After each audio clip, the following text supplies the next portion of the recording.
Molweni kwakhona. Apha ke benditransplanter i-snake plant zam. Guys, indawo right for ukutyala i-snake plant. I-snake plant zityale ngasegeyithini apho kungena wonke umntu, or if yi-pot plant sibeke ngasemnyango apha kungena wonke umntu. I-snake plant esi siyanceda ekublokheni imimoya, sizise ii-energies ezithile. Guys, ii-plants ezi ayizozabelungu, nathi ezi nto zezethu. Mayike isuke laa ngqondo ithi apha kuthi hayi ezi nto zinto zabelungu. Ii-plants ezi ziluncedo kakhulu.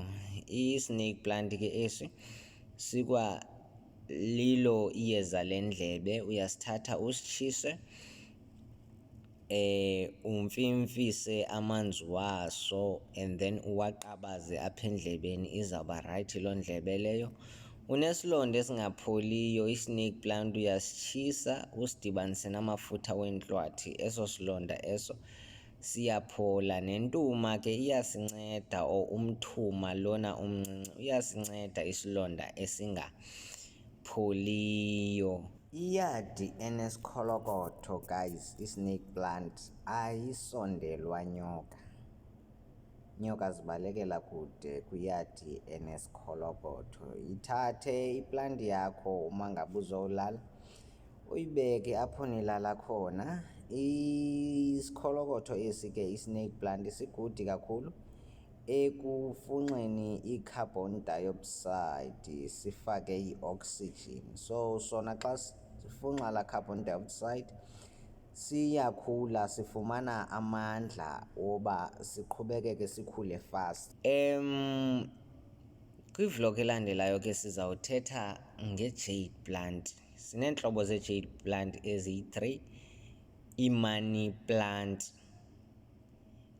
ndizawucacisa ke ngezi money plant uba yintoni eziyenzayo, zityalwa njani ezi money plant. Awuyithengi nje uyibeke ibe seyisenza umehluko eyadini. Ikhona into oyenzayo xa ngaba uyityala le plant. Sizawuthetha ngaloo nto ke. Please man, khanindifollowishe kuYouTube wam kuSakhe Sonke Xiva, nisubscribe.